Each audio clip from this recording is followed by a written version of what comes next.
اس کے رسول اللہ صلی اللہ علیہ وآلہ وسلم کے بارے میں اللہ رب العالمین فرماتا ہے کہ ہم نے یہ قرآن اپنے جبرائیل کو بھیجا ہے، قرآن قلب محمد پر نازل کیا۔ جی جی۔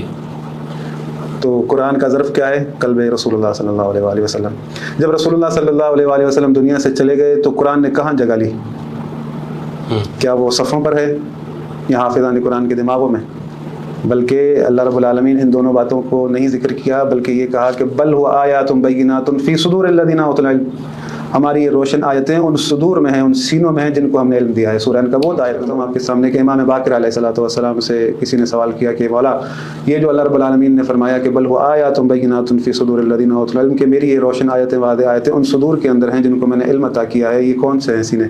تو امام باقر نے فرمایا کہ ہمارے سینوں کے علاوہ کوئی اور سینہ ہو سکتا ہے اللہ کہ جس میں اللہ رب العالمین نے اپنے قرآن کو قرار دیا ہے؟ ہمارے یعنی ائمہ معصومین علیہ السلام کے جو سینے ہیں وہ ظروف ہیں قرآن کے۔ اللہ رب العالمین نے جو ورثہ علم بنایا ہے تو حضرت آدم کو اسماء کا علم دیا، مختلف جو ہے وہ انبیاء کو مختلف قسم کے علوم عطا فرمائے، ان تمام علوم جو ہے وہ سارے کے سارے رسول اللہ صلی اللہ علیہ وآلہ وسلم کو عطا کیے، وہ سارے کے سارے منتقل ہوئے امیر المومنین۔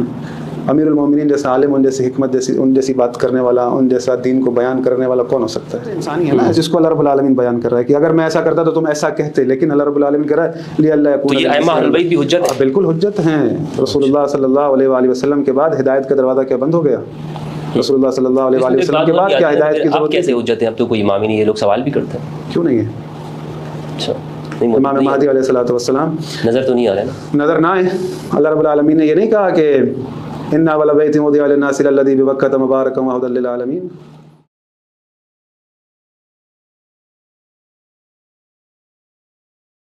السلام علی رسول اللہ وآلہ وعلی السلام علیکم ورحمۃ اللہ وبرکاتہ۔ یہ جو فضیلت کا جو معیار ہے حضرت، پہلی چیز آپ نے کیا بیان کی اس میں؟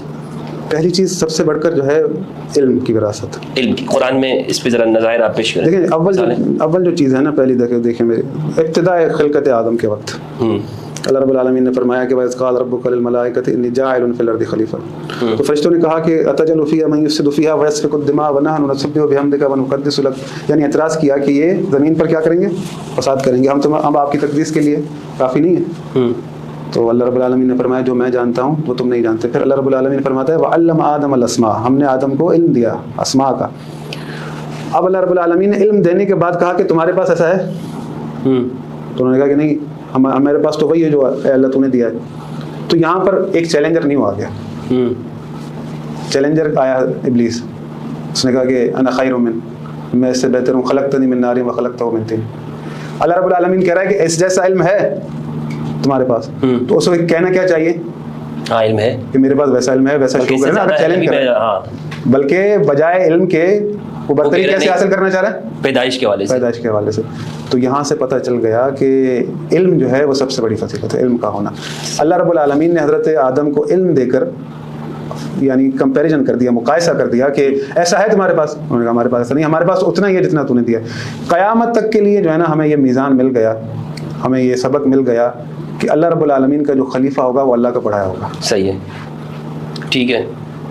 اللہ رب العالمین فرماتا ہے کہ یرفع اللہ الذین آمنوا منکم والذین اوتوا العلم بل هو آیات بینات فی صدور الذین اوتوا العلم۔ دیکھیں نا، یہ ایک میں پہلے واضح کر چکا ہوں چیز کہ رسول اللہ صلی اللہ علیہ وآلہ وسلم کے بارے میں اللہ رب العالمین فرماتا ہے کہ ہم نے یہ قرآن اپنے جبرائیل کو بھیجا ہے، قرآن قلب محمد پر نازل کیا۔ جی جی۔ تو قرآن کا ظرف کیا ہے؟ قلب رسول اللہ صلی اللہ علیہ وآلہ وسلم۔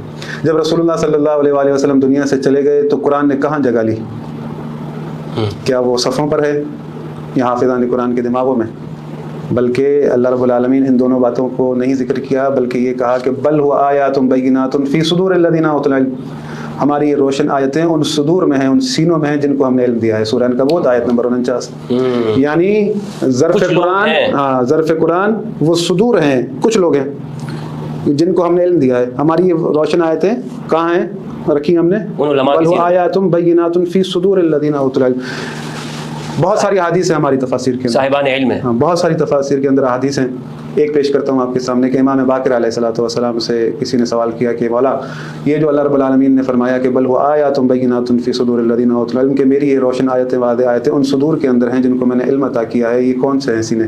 تو امام باقر نے فرمایا کہ ہمارے سینوں کے علاوہ کوئی اور سینہ ہو سکتا ہے اللہ کہ جس میں اللہ رب العالمین نے اپنے قرآن کو قرار دیا ہے؟ ہمارے یعنی امام معصومین علیہ السلام کے جو سینے ہیں وہ ظروف ہیں قرآن کے، ظرف ہے، قرآن ان سے ہے، یہ قرآن پوری امت نے علم انہی سے حاصل کیا. پوری امت نے علم ایسا اور کوئی نہیں ہے کہ جو معدن ہو علم کے اور مصدر ہو کہ جو ان کے علاوہ ہوں. آپ دیکھ لیں کبھی کسی کے پاس پڑھنے گئے ہوں، یہ سب ان کے پاس آتے تھے، یہ کبھی کسی کے پاس سیکھنے نہیں گئے دین کیا ہے.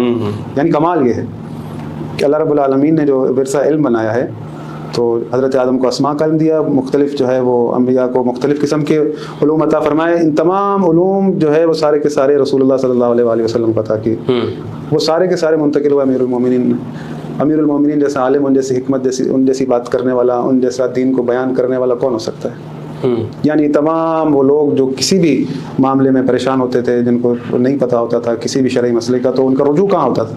آخر کار امیر المومنین امام علی کے پاس ہوتا. تو اسی لیے اللہ رب العالمین نے، میں نے پہلے بھی واضح فرمایا ہے کہ افمن یہدی الی الحق، حق یہ ہے کہ اس کی پیروی کی جائے جو حق کی طرف ہدایت کرے. احق ان یتبع من لا یہدی الا ان یہدی، یعنی حق یہ نہیں کہ تم اس کی پیروی کرو جو خود محتاج ہدایت ہو. فما لکم کیف تحکمون، اللہ رب العالمین جو ہے وہ راہ ہدایت فراہم کرتا ہے کہ یہ ہادی ہیں، کیونکہ ذمہ داری اس کی ہے. تو فرماتا ہے کہ ان علینا للہدی، کہ اللہ رب العالمین نے ذمہ اپنے لیا ہے کہ ہدایت کی ذمہ داری میری ہے. اور یہ انسانی فطرت کے اندر چیز شامل ہے کہ اللہ رب العالمین اس چیز کو واضح کرتا ہے. سورہ طٰہٰ کی آیات ہیں، آخری آیات ہیں کہ وَلَوْ أَنَّ أَهْلَكْنَاهُمْ بِعَذَابٍ مِّن قَبْلِهِ، اگر ہم تم کو عذاب کرتے، ہلاک کرتے قبل اس کے کہ ہم نے تمہارے پاس رسول نہ بھیجا ہوتا. لَقَالُوا رَبَّنَا لَوْلَا أَرْسَلْتَ إِلَيْنَا رَسُولًا فَنَتَّبِعَ آيَاتِكَ مِن قَبْلِ أَن نَّضِلَّ وَنَخْزَىٰ، اگر ہم تم پر عذاب کرتے، تمہیں ہلاک کرتے قبل اس کے کہ ہم نے تم پر حجت تمام نہ کی ہوتی، تو تم پکار اٹھتے کہ لَقَالُوا رَبَّنَا لَوْلَا أَرْسَلْتَ إِلَيْنَا، اے اللہ تو نے نہ تو ہماری طرف کوئی رسول بھیجا، فنتبع آیاتک، اگر بھیجا ہوتا تو ہم تیری آیتوں کی اتباع کرتے، من قبل ان نذل ونخزى، اور اس ذلت اور رسوائی سے بچ جاتے. تو جب اللہ رب العالمین، یعنی یہ فطرت انسانی ہے نا، اگر بغیر حجت قائم کی عذاب کرتا تو بولتے نا بھائی نہ تو کوئی ہمارے پاس ہادی آیا، نہ تو نے آیتیں بھیجی جس کی ہم اتباع کرتے. اب ہم پر یہ کیسا جو ہے وہ ناانصافی ہے، یکون علی الناس حجۃ بعد رسول. یہ فطرت انسانی ہے نا، جس کو اللہ رب العالمین بیان کر رہا ہے کہ اگر میں ایسا کرتا تو تم ایسا کہتے، لیکن اللہ رب العالمین کہہ رہا ہے لِأَلَّا يَكُونَ، تو یہ ائمہ اہل البیت بھی حجت ہے. بالکل حجت ہیں. رسول اللہ صلی اللہ علیہ وآلہ وسلم کے بعد ہدایت کا دروازہ کیا بند ہو گیا؟ رسول اللہ صلی اللہ علیہ وآلہ وسلم کے بعد کیا ہدایت کی ضرورت؟ اب کیسے حجت ہے؟ اب تو کوئی امام ہی نہیں ہے، لوگ سوال بھی کرتے ہیں. کیوں نہیں ہے؟ اچھا، امام مہدی علیہ الصلوۃ والسلام نظر تو نہیں آ رہا ہے نا؟ نظر نہ آئے. اللہ رب العالمین نے یہ نہیں کہا کہ ان اول بیت وضع للناس الذی ببکۃ مبارکا وہدی للعالمین، کہ یہ ان اول میں پہلا گھر میرا جو مکے میں ہے، ان اول بیت وضع للناس جو انسانوں کے لیے وضع کیا گیا، ہدی للعالمین عالمین کے لیے ہدایت ہے. تو کعبہ تو مکے میں، آپ تو نہیں دیکھ رہے، عالمین کے لیے ہدایت کیسے؟ یہ تو ابھی موبائل آ گئے ہیں، کیمرے آ گئے، 100 سال پیچھے جائیں تو کسی نے تصویر بھی نہیں دیکھی ہوگی کعبہ کی. تو یہاں اس شہر میں شخص رہتا تھا، استطاعت جس کی ہوتی تھی تو وہ جاتا تھا نا. جی جی. تو کروڑوں لوگ تو یہ تمنا لے کر چلے گئے دنیا سے کہ کاش ہم بھی کعبہ دیکھتے، تو انہوں نے تو کعبہ دیکھا نہیں تھا. تو اللہ رب العالمین کہہ رہا ہے کہ عالمین کے لیے ہدایت ہے. مطلب یہ کہ وہ بھائی بات یہ ہے کہ رسول اللہ صلی اللہ علیہ وسلم نے فرمایا، رسول اللہ وجود ہے لیکن نہ وہ کلام کرتا ہے نہ کچھ. رسول اللہ کلام کرتے ہیں، ہادی ہیں، انسانوں کے ساتھ رہتے ہیں. امام کلام کرتا ہے، لوگوں کے ساتھ رہتا ہے، سبب ہدایت ہے. قرآن اللہ کا کلام ہے، ہم پڑھتے ہیں، ہدایت کرتا ہے. لیکن کعبہ تو کلام ہی نہیں کرتا، وہ اپنی ایک جگہ پر ساکت ہے. آپ اس کو نہیں دیکھ رہے اس وقت. اگر آپ کے پاس استطاعت نہیں ہے تو آپ نہیں جا سکتے، اگر استطاعت ہے تو جائیں گے. لیکن وہ مکے میں ہے، اللہ کہہ رہا ہے عالمین کے لیے ہدایت ہے. رسول اللہ صلی اللہ علیہ وآلہ وسلم نے فرمایا تھا یا علی مثلک کمثل کعبہ، تیری مثال کعبے جیسی ہے. بات یہ ہے کہ اللہ رب العالمین نے انسانوں کو آزمایا ہے. بالکل. احسب الناس ان یترکوا ان یقولوا آمنا وهم لا یفتنون، کہ یہ لوگ کہتے ہیں، گمان کرتے ہیں کہ بس کہہ دیا کہ ہم ایمان لے آئے اور یہ چھوڑ دیے جائیں گے، بخش دیے جائیں گے، مطلب ان سے کوئی آزمائش ہی نہیں ہو. اللہ رب العالمین چاہتا ہے کہ فَلَيَعْلَمَنَّ اللَّهُ الَّذِينَ صَدَقُوا وَلَيَعْلَمَنَّ الْكَاذِبِينَ. اللہ یہ دیکھنا چاہتا ہے تم میں سچا کون ہے، جھوٹا کون ہے. پھر اللہ کہہ رہا ہے وَلَا يَعْلَمَنَّ اللَّهُ الَّذِينَ آمَنُوا وَلَا يَعْلَمَنَّ الْمُنَافِقِينَ، یہ جاننا چاہتا ہے کہ تم میں مومن کون ہے منافق کون ہے. وہاں اللہ نے کہا کہ هُوَ أَعْلَمُ بِكُمْ إِذْ أَنْتُمْ أَجِنَّةٌ فِي بُطُونِ أُمَّهَاتِكُم، جب ماؤں کے بطون میں جانتا ہے تو پھر یہاں جاننے کی کیا ضرورت ہے. تو پہلی چیز ہو گئی افضلیت کا معیار علم. تو یہ آزمائش ہے امام مہدی علیہ السلام کا غیبت میں جانا مومنین کی آزمائش ہے کہ وہ کس قدر استقامت کے ساتھ کھڑے ہوتے ہیں. یہ ایک طویل موضوع ہے، اس پہ اگر آپ کریں گے بحث انشاءاللہ. تو جو اول جو چیز ہے پیروی کرنے کے لیے وہ یعنی اگر جس کی آپ پیروی کر رہے ہیں اس میں اتنی کوالٹی ہو کہ وہ آپ کو ہدایت کر سکتا ہو، خود ہدایت پر ہو اور آپ کو ہدایت کر سکتا ہو. اللہ رب العالمین نے مثالیں دی ہیں انسانوں کے لیے. ضرب اللہ مثل رجلین، دو مردوں کی مثال دے رہا ہے. سورہ نحل پڑھیں گے آپ کہ اس میں اللہ فرماتا ہے کہ احدہما ابکم لا یقدر علی شیء، ایک گنگا ہے کسی چیز پر قدرت نہیں رکھتا. کیا بات، وہو کل علی مولا، اپنے مالک کے گلے میں پڑا ہے. اینما یوجہ لا یاتی بخیر، هل یستوی ہوا، کیا وہ اس کے برابر ہے. ومن یامر بالعدل، جو عدل قائم کرنے کا حکم دے. وہو علی صراط مستقیم، اور خود صراط مستقیم پر کھڑا ہو. یہ کوالٹیز ہے نا کہ ہدایت کرنے والا خود صراط مستقیم پر ہوگا تو دوسرے کو چلائے گا. اور وہ آیت بھی ہے نا اجعلتم سقایۃ الحاج وعمارۃ المسجد الحرام، کہ تم بات کرتے ہو کہ تم جو ہے سقائے حج یعنی مکہ لوگوں کو جو ہے پانی پلاتے ہو یا تمہارے پاس کعبے کی چابیاں ہیں، یہ تم اس پر وہ بات کر رہے ہو. لیکن اللہ رب العالمین فرماتا ہے کمن آمن باللہ، اس جیسے نہیں ہو جو ایمان لایا اللہ پر والیوم الاخر، آخرت پر ایمان لایا، وجاہد فی سبیل اللہ، اور اللہ کی راہ میں جہاد کیا. لا یستوون، اللہ کے پاس جو ہے نا برابر نہیں ہے. اللہ کے پاس اوپر کون ہے؟ جس نے جہاد کیا ہے. تم ان چیزوں پر جو ہے افتخار کرتے رہو، لیکن اللہ کے پاس وہ یعنی باعظمت ہے کہ جس نے میدان کے اندر جہاد کیا ہے. تو یہ ایک اور فضیلت ثابت ہو چکی کہ جہاد.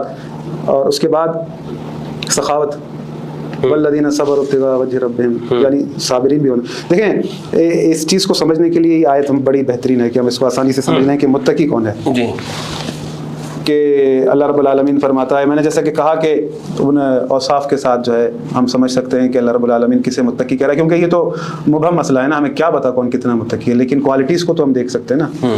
تو سورہ بقرہ اللہ رب العالمین فرماتا ہے کہ لیس البر ان تولوا وجوہکم، نیکی یہ نہیں ہے کہ تم مشرق کی طرف منہ کرو یا مغرب کی طرف.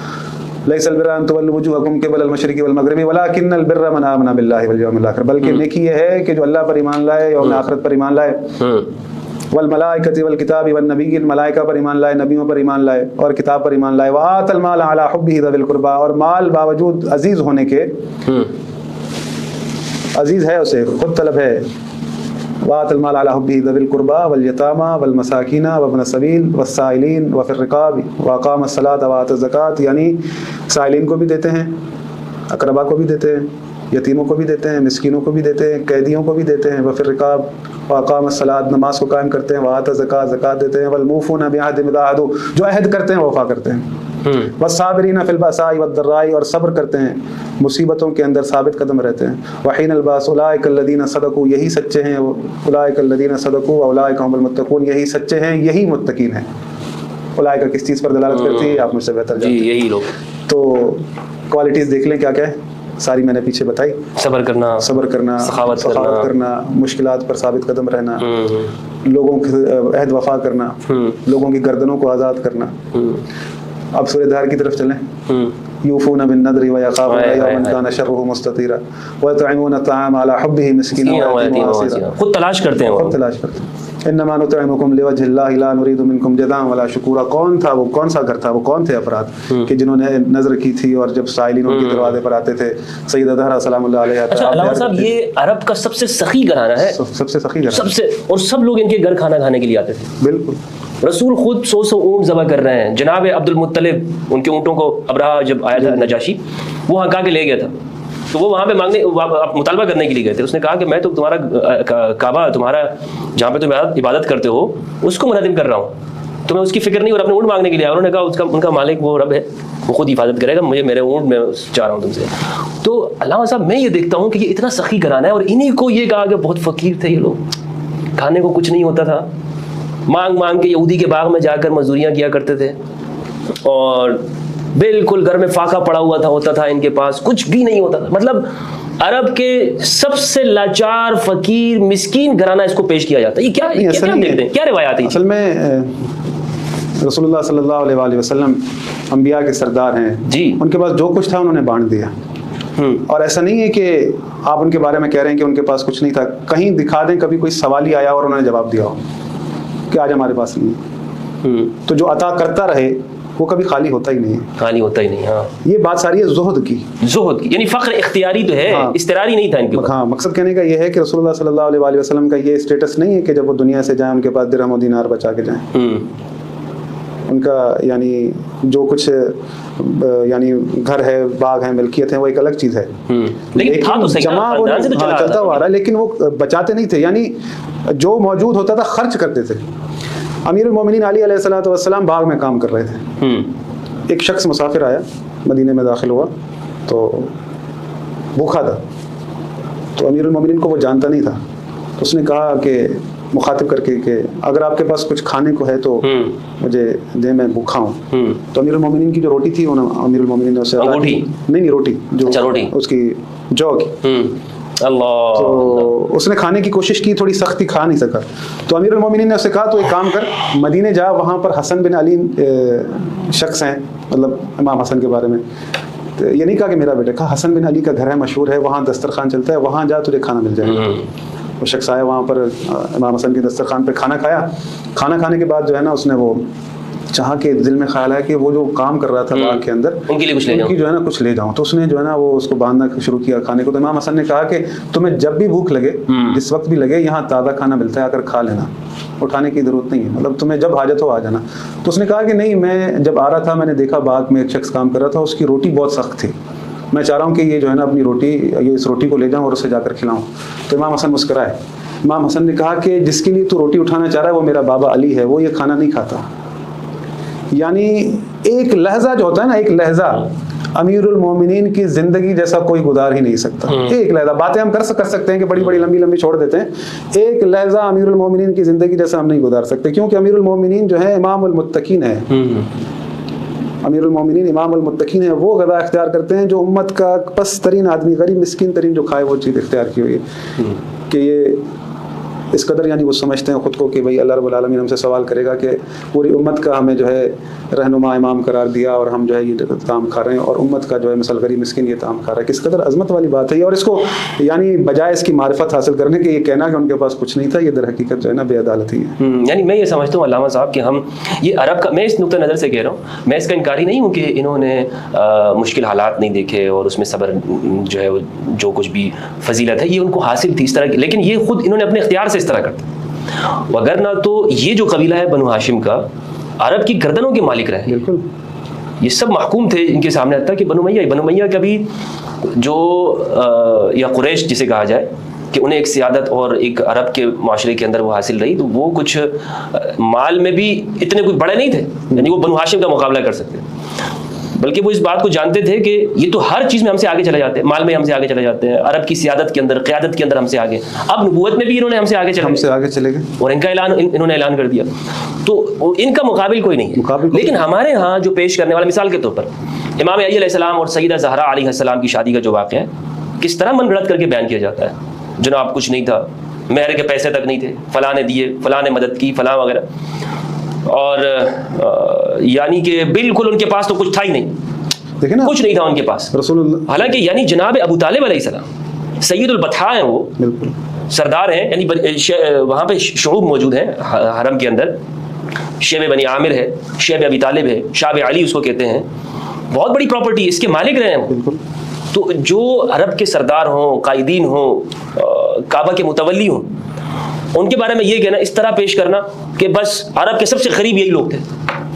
دیکھیں اس میں یہ سب کچھ یہ در حقیقت جو ہے نا یعنی حقیقت سے ساری باتیں دور ہیں. آپ دیکھیں کہ جو وراثت منتقل ہوئی حضرت عبد المطلب کی تھی, اتنا وہ سارا کا سارا حضرت ابو طالب اور رسول اللہ صلی اللہ علیہ وسلم کے پاس آیا. تو حضرت ابو طالب کے لیے بھی کہا جاتا ہے کہ ان کے پاس گنجائش نہیں تھی, اس لیے امیر المومنین کو جو ہے نا وہ ساری واقعہ بیان کیا جاتا ہے. تو جب وہ مشہور و معروف قصہ ہے کہ ایک روز رسول اللہ صلی اللہ علیہ وسلم گئے, گھر سے دیر ہو گئی, لوٹے نہیں, ابو طالب پریشان ہو گئے. تو انہوں نے اپنے غلاموں میں سے انتخاب کیا, یعنی غلاموں میں سے انتخاب کیے 18 غلام. اب یہ کتنے ہوں گے؟ 18 غلام.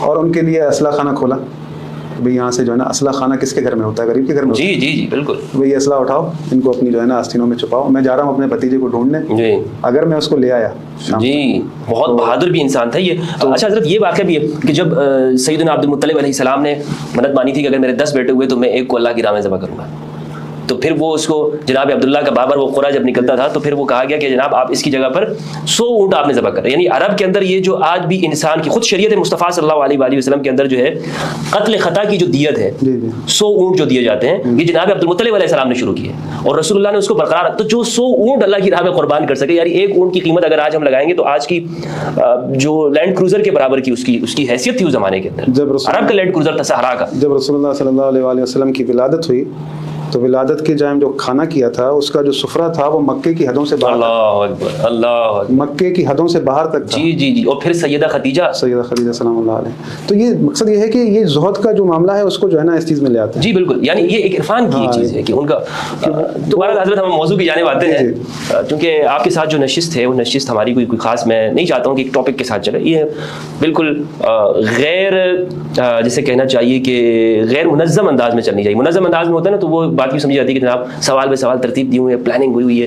تو میں یہ چاہتا ہوں اس کو بالکل غیر منظم انداز میں ہم اس کو لے کے, میں بھی آپ سے باتیں کر رہا ہوں, ہاں جو گفتگو ہے اس کو ہم آگے لے کے چلتے ہیں تاکہ ایک فطری طور پر جو ہماری باتیں ہوں وہ ریکارڈ ہو جائے.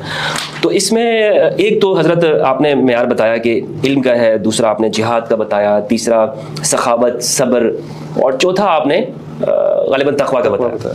اس تقویٰ کے حوالے سے ہمارے ہاں ہم اہل سنت کا جو موقف ہے ہم یہ کہتے ہیں کہ یہ سب سے زیادہ, کیونکہ قرآن نے اس کو معیار بنا رہا ہے. سورہ حجرات کی 13 ہے غالباً, یا ایھا الناس انا خلقناکم من ذکر و انثی وجعلناکم شعوبا وقبائل لتعارفوا ان اکرمکم عند اللہ اتقاکم. تم میں سب سے زیادہ معزز وہ ہے جو اتقیٰ ہے. یہ نہیں کہا گیا ان اکرمکم عند اللہ اعلمکم, جو تم میں سب سے عالم ہو. تو اس اعتبار سے اگر ہم دیکھیں پھر سورۃ اللیل میں ہم جاتے ہیں وسیجنبها الاتقی, کہ اس سے اتقیٰ کو بچایا جائے گا. یہ جو اتقیٰ ہے کہتے ہیں کہ سب سے بڑے متقی حضرت ابوبکر رضی اللہ عنہ ہے.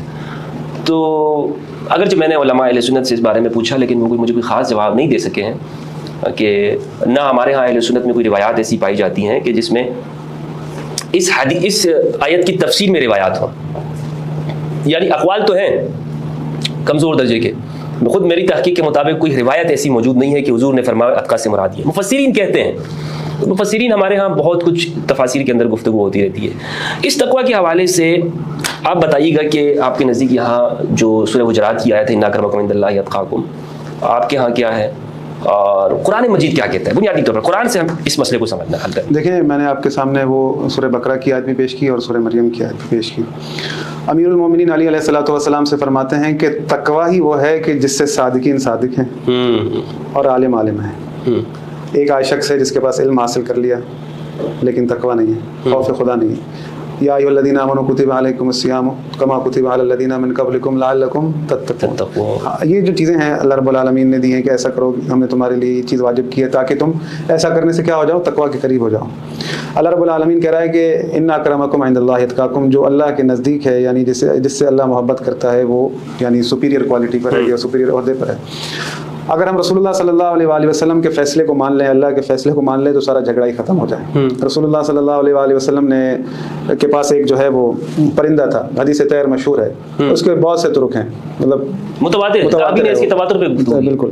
تو رسول اللہ صلی اللہ علیہ وآلہ وسلم نے دعا کی ہے کہ یا اللہ اس شخص کو بھیج جو تیرے پاس سب سے زیادہ محبوب ہے میرے بعد. تو اللہ رب العالمین نے امیر المومنین کو بھیجا, امیر المومنین نے ساتھ کھایا, اس بات میں کوئی شک نہیں ہے. رسول اللہ بالکل.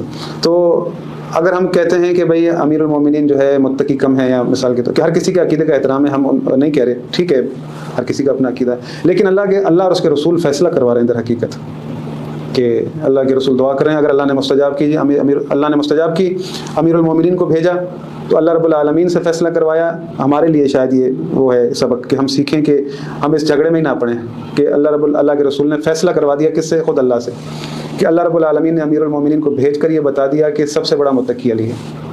علی وہ شخصیت ہے جو میرے پاس سب سے محبوب ہے. تو یہاں پر اگر مثال کے طور پر اگر علی متقی نہیں ہے یا ہم سے بڑھ کر کوئی ہے تو ان کو آنا چاہیے تھا. پھر توبہ نعوذ باللہ اللہ سے کوئی خطا اشتباہ ہو گیا اللہ کے رسول کی جب دعا مستجاب ہوئی تو امیر المومنین آئے, دعا قبول ہوئی, تو پھر اس حساب سے فیصلہ اللہ کا ہو چکا. اب یہ کہنا ہے کہ نہیں امیر المومنین سے بڑھ کر کوئی اور متقی ہے, تو یہ کس کا انکار کر رہے ہیں؟ ہم تو سب کے عقیدے کا احترام کر رہے ہیں, لیکن میں تو اپنی ایک دلیل دے رہا ہوں آپ کے سامنے. دیکھیں میں کہہ رہا ہوں, میں چاہتا ہوں کہ بات مشکل نہ ہو, ہمارے سننے والوں کو آسانی سے سمجھ آ جائے چیزیں.